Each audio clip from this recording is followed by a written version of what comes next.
Saludos. En esta sección procederemos a la solución de problemas en relación a propiedades molares parciales. Y estos corresponden a la sección E5A de su libro de texto de Atkins, 11ª edición.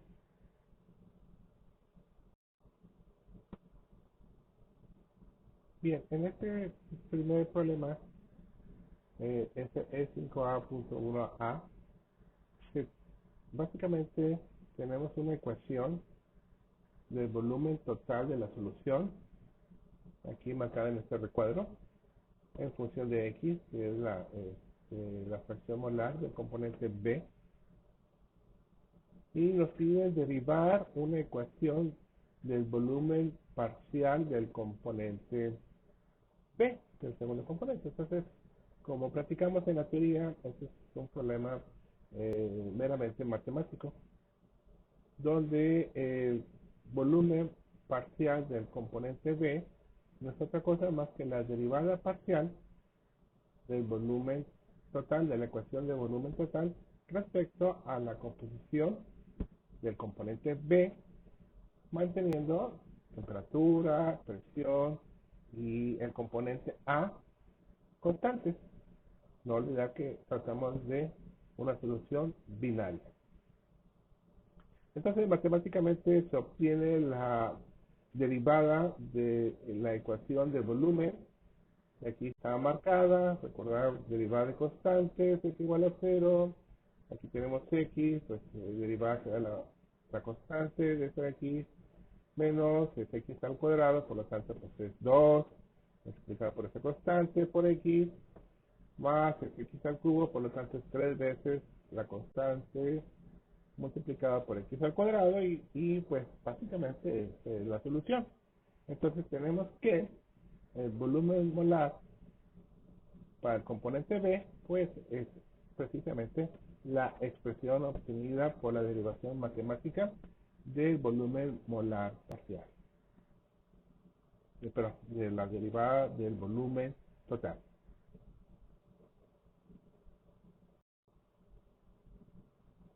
Segundo problema, este problema E5A.2, sección A, en el cual se nos provee una ecuación del volumen total de la solución, igual que el problema anterior. Esta es una solución de cloruro de sodio a cierta temperatura constante.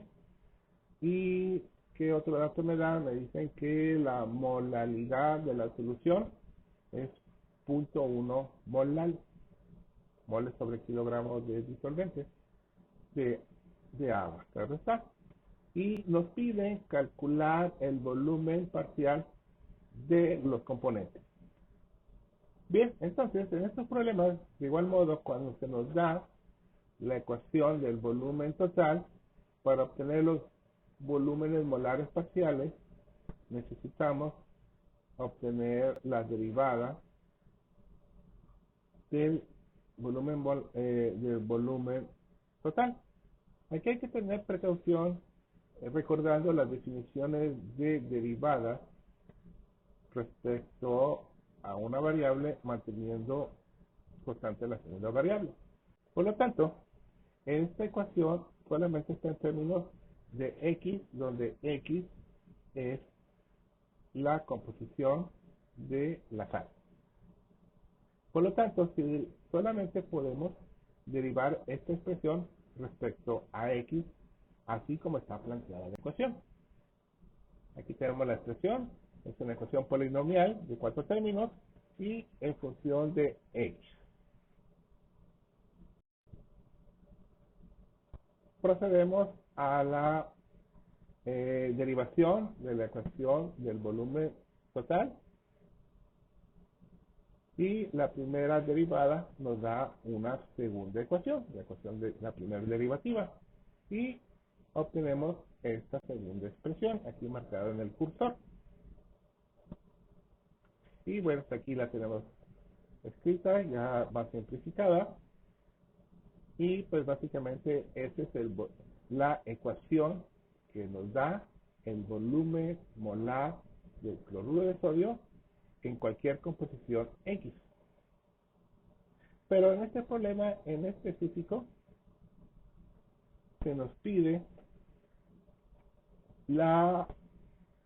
el volumen molar parcial, creo que es solamente para el cloruro de sodio, para el caso específico cuando X es igual a 0.1.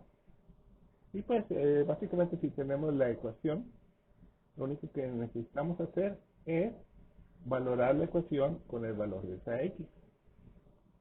Y la cual aquí está indicada en esta ecuación donde hemos puesto X es igual a 0.1 y se desarrolla, se hacen los cálculos en la calculadora y bueno, pues ya después de un momentito hacer esas sumas, multiplicaciones, sumas y restas, obtenemos que el valor de volumen molar parcial para el cloruro de sodio, que es válido solamente para 0.1, es de 17.48 centímetros cúbicos sobre mol. Bien, entonces ese sería cómo se soluciona este tipo de problemas con ecuaciones, pues básicamente se derivan. En algunos casos solamente se nos pedirá la ecuación, en otros casos se nos pedirá la evaluación en ciertos valores de la composición. De notar que no podemos hacer esto no es realmente, si derivamos respecto a como que no funciona, ¿verdad? Porque esa es una ecuación que está en función del cloruro de sodio, no está en función del agua. ¿Cómo lo pudiéramos hacer? Aquí no lo tengo escrito. ¿Cómo lo podríamos hacer? Pues básicamente podríamos hacer un cambio de variable. Recuerda, si el sistema es binario, entonces la fracción molar del agua más la fracción molar del cloruro de sodio es igual a 1. Si yo tengo que X es la fracción molar, bueno, en este caso no es fracción molar, no, suponiendo que fuera solamente la fracción molar, yo podría hacer esa sustitución, pero aquí estamos hablando de molaridad. Por lo tanto, esa conversión hacia el agua estaría complicada. Entonces, solamente de momento lo vamos a calcular para el cloruro de sodio. ¿Ok?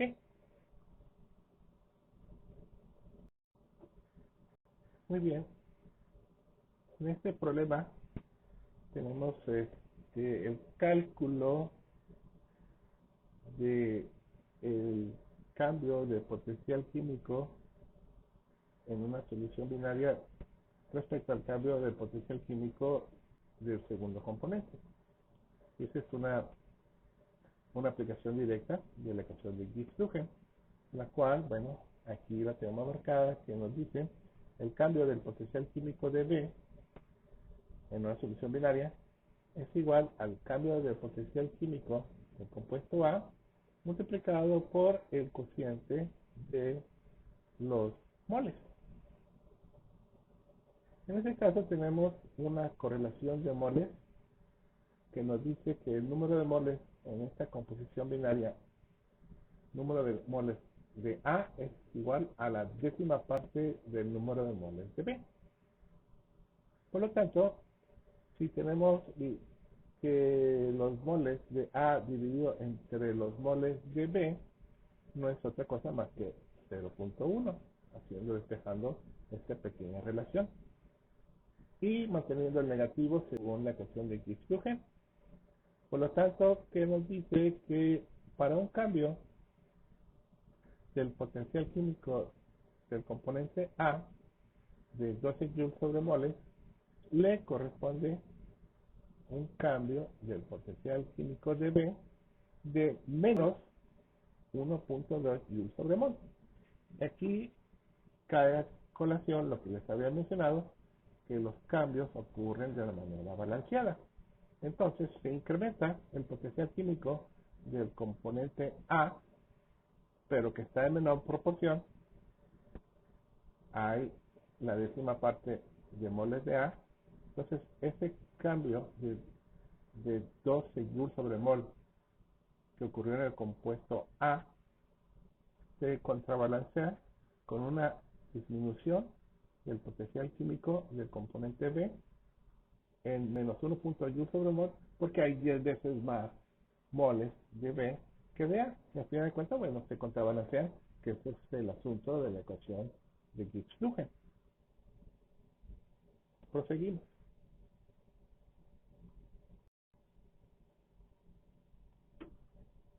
En el problema E5A.6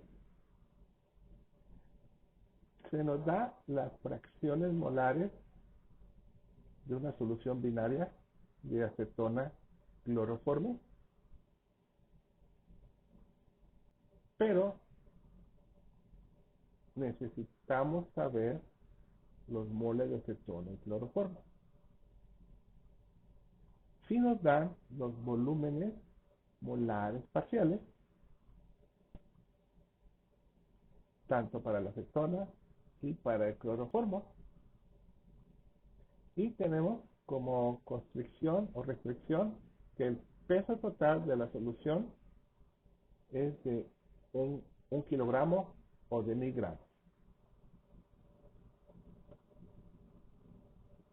El peso. Entonces la pregunta de este problema es, si yo tengo que mi solución pesa 1 kilogramo, ¿cuál es su volumen total? Bien, entonces sabemos que el volumen total es igual a la suma de sus contribuciones individuales de cada componente. O sea, al volumen parcial de A multiplicado por los moles de A más el volumen parcial, en este caso se llama un C, por indicar que es acetona y cloroformo, puede ser 1 y 2, puede ser A y B. Aquí marcan de acetona y cloroformo. Bien, entonces el componente 2 es el cloroformo multiplicado por el número de moles del cloroformo. Bien, con esto en mente, la idea es, como se mencionó, si yo tengo estos datos, yo necesito, ya tengo los volúmenes molares parciales del problema, necesito saber los moles. Pero lo único que tengo son las fracciones molares. Por lo tanto, este se convierte en un problema estequiométrico.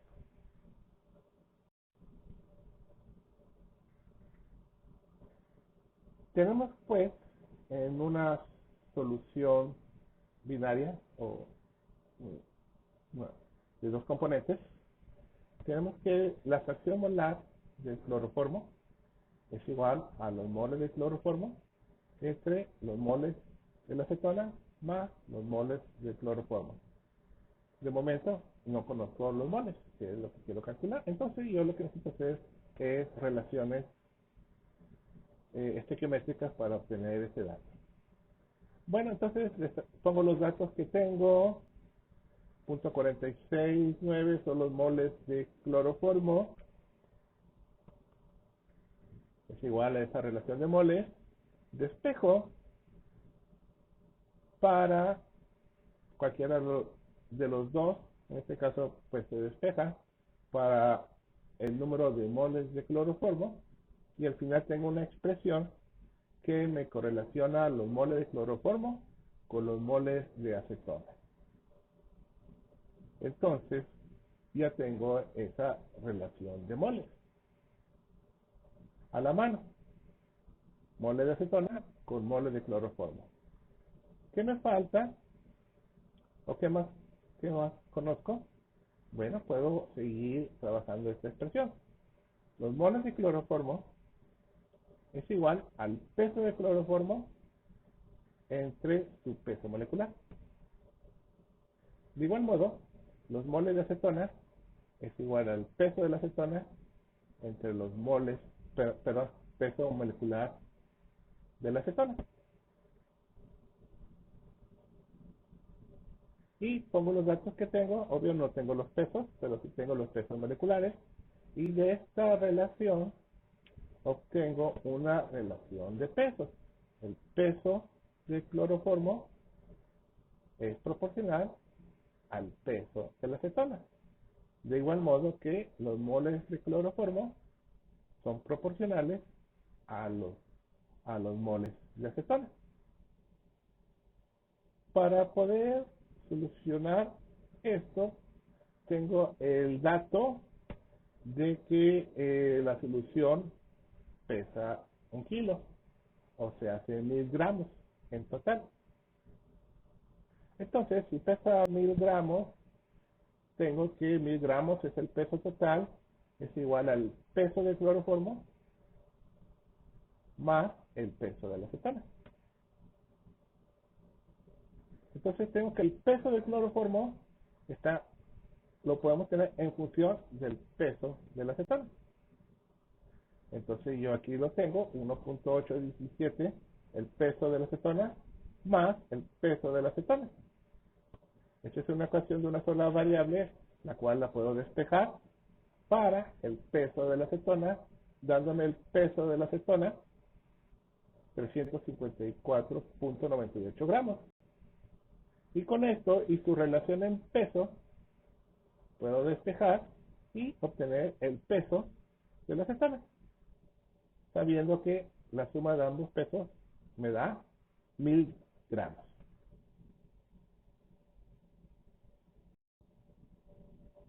Bien, entonces, si ya tengo los pesos, tanto de la acetona como del cloroformo, puedo obtener los moles.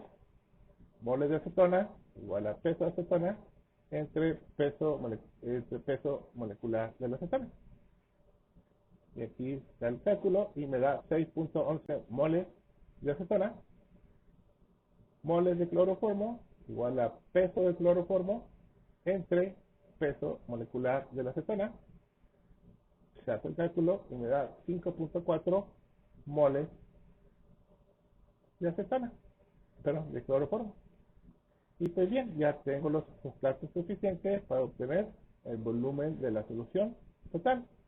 Entonces tengo el volumen es igual a los moles de la acetona, y yo tengo 6.11, por el volumen molar parcial de la acetona que se nos había dado en el problema, 64.16, más 5.4 moles calculados del cloroformo, multiplicado por el volumen del cloroformo, volumen molar parcial de cloroformo, el cual de igual modo se nos había dado en el problema. Y con esto me da el valor de 886.4 centímetros. Bueno, y eso ya lo convierto a metros cúbicos, es indistinto, se puede quedar en centímetros cúbicos o lo podemos transformar a unidades internacionales. ¿Y eso qué es? Es el volumen total de esta solución dado los parámetros. Continuamos.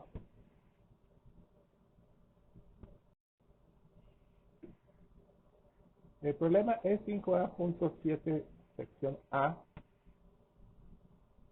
En este problema tenemos una solución agua-etanol, la cual es 50% en peso de etanol y 50% en peso del agua, el cual tiene esta solución una densidad global de la solución de 0.914 gramos por centímetro cúbico. Y se nos dice que en estas condiciones de concentración 50-50 en peso, el volumen molar parcial del agua es de 17.4 centímetros cúbicos sobre mol. Y me piden calcular el volumen molar parcial del alcohol. Bien, esas son las condiciones del problema. Por lo tanto, veremos que tenemos la densidad, tenemos el peso, podemos decir, bueno, si tengo 50% de peso, pues yo puedo decir 50 gramos de agua, 50 gramos de etanol, o 500 gramos de agua y 500 gramos de etanol, siempre y cuando se conserva la correlación peso. Pero bueno, aquí el problema es 50-50 gramos.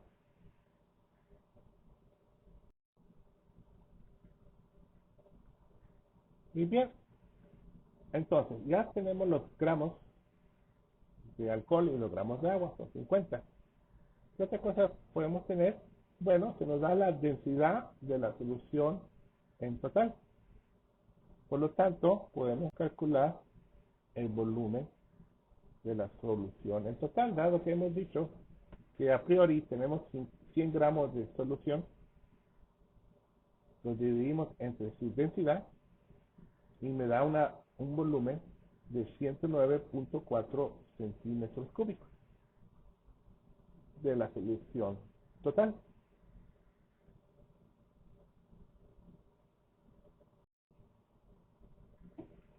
Bien, esto hace recordar la ecuación del volumen total es igual a las contribuciones de los volúmenes de la sumatoria de las contribuciones de los volúmenes molares parciales multiplicados por su número de moles.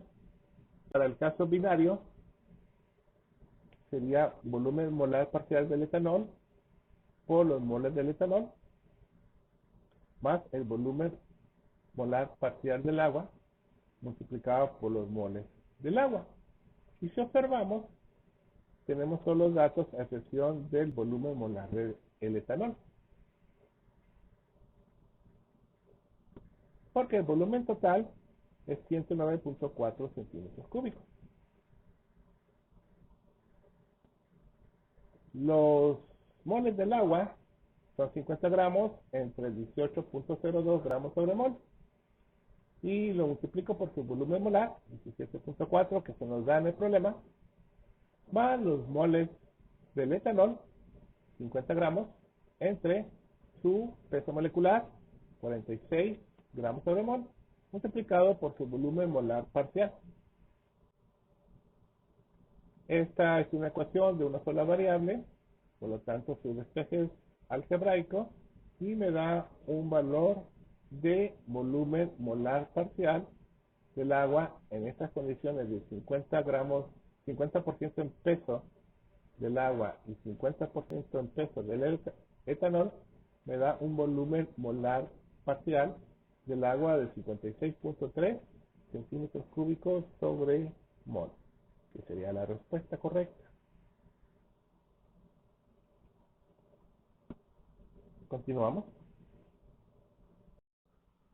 Continuamos con el problema P5A.5.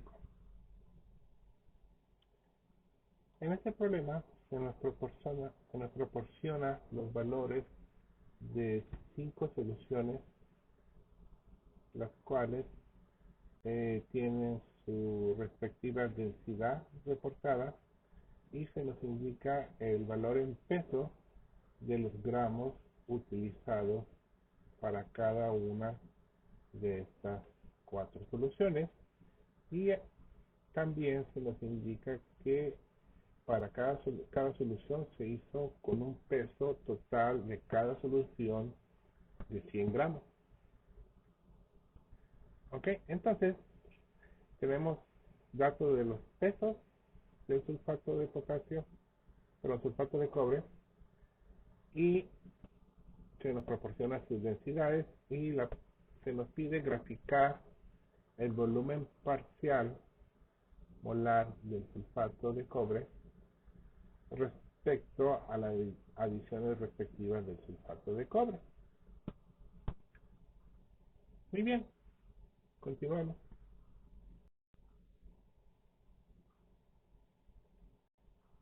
Bien, primero vamos a marcar las fracciones en peso del sulfato de cobre, las cuales, bueno, pues va a ser igual al peso del sulfato de cobre entre el peso de la solución. En cada caso, el peso de la solución es 100 gramos. Y tenemos incrementos de 5, 10, 15, 20 gramos de sulfato de cobre. Por lo tanto, tendremos 4 fracciones en peso, 0.05, 0.1, 0.15 y 0.2. Sabiendo que el peso de la solución en todo momento es igual al peso del solvente, agua, más el peso del soluto sulfato de cobre.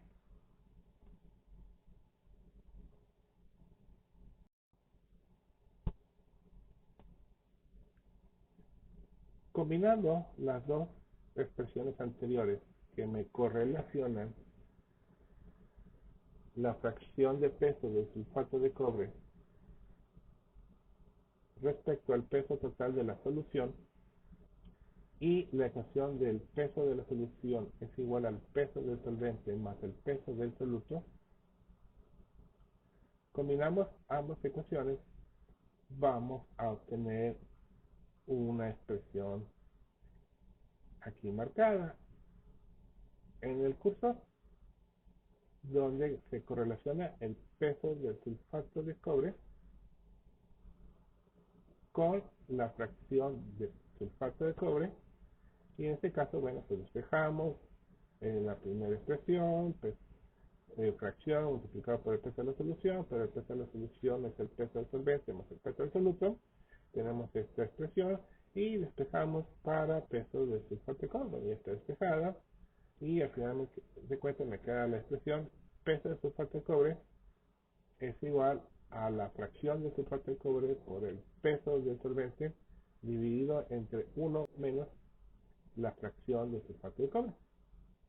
Entonces, por ejemplo, para el caso de la fracción de 0.05 de sulfato de cobre, tenemos que para esta fracción, y si ahora calculamos para una solución de 500 gramos, vamos a tener que en una solución de 500 gramos vamos a tener 26.316 gramos de sulfato de cobre. Si proseguimos con el cálculo para cada una de las otras tres fracciones restantes, tendremos esta tabla,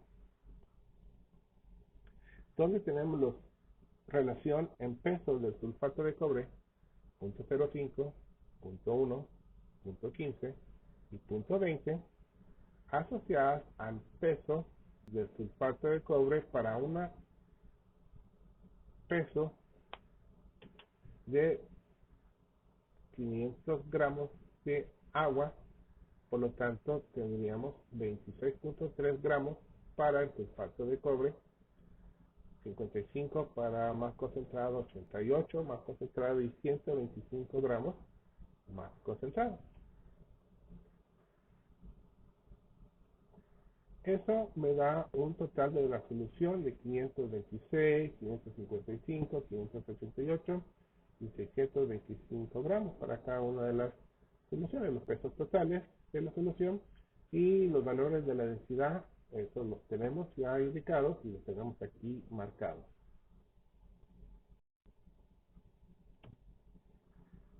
Pero no está el problema terminado. Nos piden graficar el volumen parcial del sulfato de cobre respecto a las adiciones del sulfato de cobre. Y bueno, sabemos que el volumen parcial del sulfato de cobre es igual a la derivativa del volumen total respecto a las adiciones de sulfato de cobre. Esto quiere decir, si graficamos el volumen total respecto a los moles de sulfato de cobre, la pendiente para este gráfico va a ser el volumen molar del sulfato de cobre.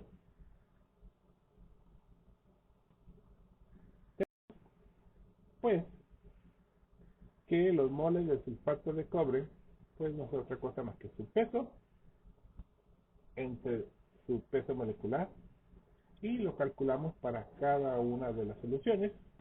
Para la solución 1 tenemos 26 gramos de sulfato de cobre, 26.3 para ser exactos, dividido entre su peso molecular, 159.6.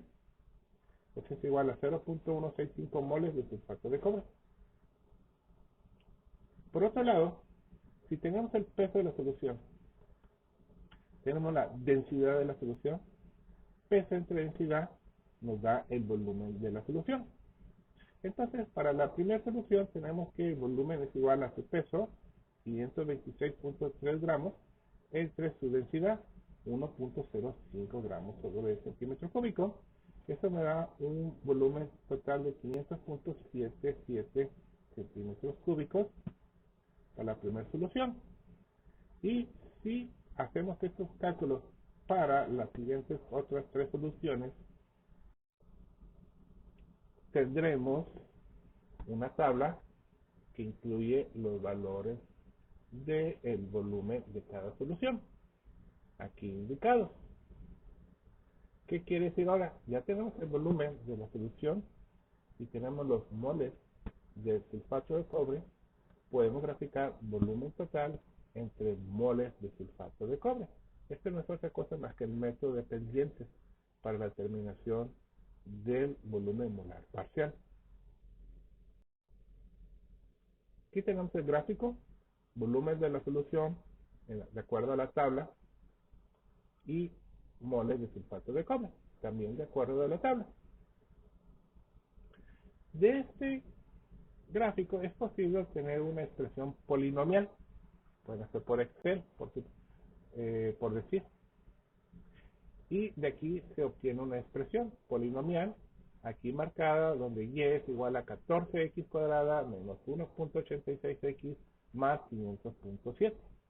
¿Qué es esto? Es la expresión de la volumen total respecto a la X, en este caso los moles de sulfato de cobre. Continuamos. Aquí la tenemos la ecuación una reescrita. Tenemos el volumen total es igual a esta constante por moles al cuadrado menos esta segunda constante por moles de sulfato de cobre más una tercera constante. Esta ecuación se obtuvo a analizar los datos del volumen de la solución respecto a los moles de sulfato de cobre, dándome esta expresión polinomial respectiva.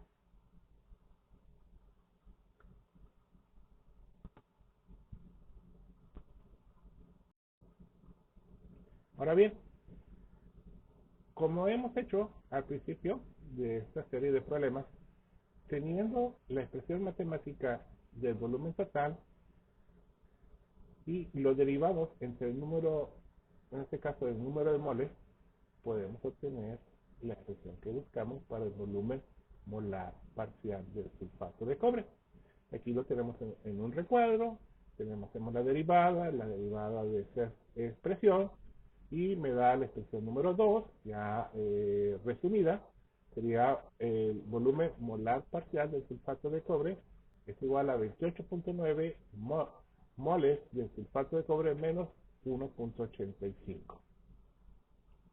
Ok, entonces,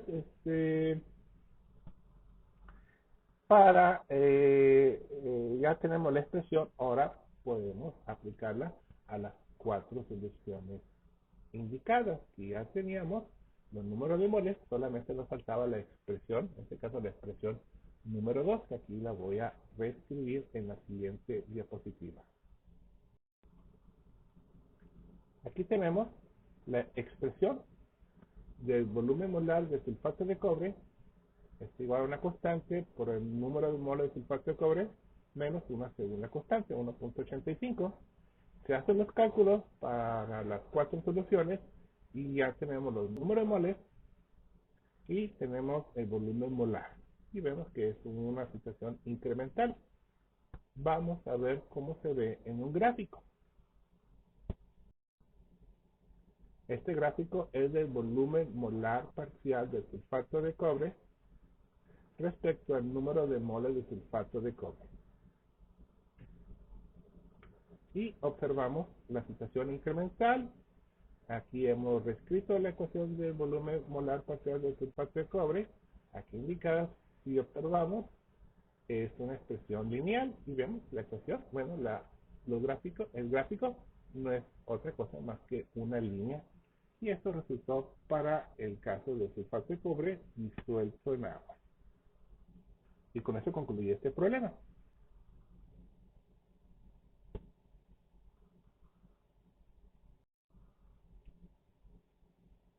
Problema P5A.7. Se nos dice del ejemplo 5A.1, que está visto en la teoría, me piden determinar el valor de la fracción molar del etanol cuando el volumen molar del etanol tiene un valor mínimo. Que se acuerdan que era el caso que les había mencionado, que cuando tenemos un mínimo del volumen molar se da cuando tenemos el mínimo de la expresión. De mi gráfico de volumen molar parcial respecto a la fracción molar. Y bien, del ejemplo se extrae la ecuación para el volumen molar parcial del etanol, aquí indicada. Se tienen que referir al ejemplo 5A.1 de la teoría ya vista. Y vemos que tenemos una expresión polinomial de segundo grado con tres términos, constante menos otra constante por la fracción molar, en este caso Z, que es Z es el volumen molar del etanol entre las unidades para convertirlo en una expresión sin dimensiones, para no complicarnos, básicamente. Y más una tercera constante multiplicada por Z al cuadrado. Y bien, aquí hay que recordar de cursos matemáticos anteriores, cuando la primera derivada de una expresión matemática es igual a 0, quiere decir que estamos tratando de un mínimo o de un máximo. Aquí, si nos están pidiendo un mínimo, bueno, ahorita vamos a ver que pues, realmente es un mínimo. Veamos, tenemos la expresión, la ecuación para el volumen molar y se calcula su primer derivada, ¿de acuerdo? Ahora haciendo memoria, esta sería la segunda derivada, para ser exacto, porque obtuvimos la primera derivada para obtener el volumen molar parcial, ¿se acuerdan? Era volumen total, era una expresión matemática. Primera derivada es el volumen parcial. Segunda derivada, la igualamos a cero, obtenemos un mínimo o un máximo, ¿de acuerdo? De esa expresión. Tenemos pues que la derivada de esta segunda expresión, o de la primera derivada, que se convertiría ya en la segunda derivada, y bueno, se deriva, aquí lo derivamos, es indistinto derivarlo por B o por Z, porque es básicamente lo mismo, porque B es 0, sub 0, pues básicamente es igual a 1 por las unidades, o sea, básicamente es para quitarle las unidades al problema. Entonces aquí se deriva respecto a B, pues contra Z no pasa nada, y se obtiene la primera constante, pues se elimina, se hace 0, entonces la segunda, pues queda aquí el valor de 0.72, más dos veces la tercera constante, que tenemos esta expresión, la igualamos a 0, esa es una propiedad matemática de las derivativas, y tenemos una expresión con una sola variable, despejamos para esa variable y obtenemos el valor de 4.3. Este 4.3 es el mínimo. Se acordarán del ejercicio, del ejemplo 5A.1, donde se había graficado el volumen molar parcial del etanol respecto a la cantidad de moles de etanol. Y nos daba esta línea morada. Y aquí tenemos la expresión para ese volumen parcial del etanol, aquí indicada con este polinomio de tres términos. Y bueno, la siguiente derivada y igualada a 0, pues nos da un mínimo. ¿Cómo sé que no es un máximo? Bueno, porque va para abajo en la ecuación. Si esta comba diera para arriba para otros casos, entonces sería un máximo. Pero no importa, es la cúspide lo que nos interesa. Entonces, ese 4.3 es la cantidad de moles de etanol necesarios para hacer que el volumen molar parcial del etanol en agua alcance el mínimo, y a partir de entonces se empieza a incrementar. Entonces se acordarán que primero tenemos una disminución del volumen parcial del etanol por las interacciones hidrógeno, pero una vez que llegamos a una saturación de esos puentes de hidrógeno, pues empezaremos a ver que ya no hay tantos puentes de hidrógeno a los cuales se puede asociar y se observará un efecto aditivo de la cantidad de moles de etanol para incrementar su volumen molar parcial. Te recomiendo todo está alrededor de cuestiones simples. Se tienen que refrescar muy bien las cuestiones de derivadas simples e integrales simples y entonces con eso se podrá resolver el problema. Y con eso concluimos la sección de resolución de problemas para las propiedades molares parciales. Muchas gracias por tu atención.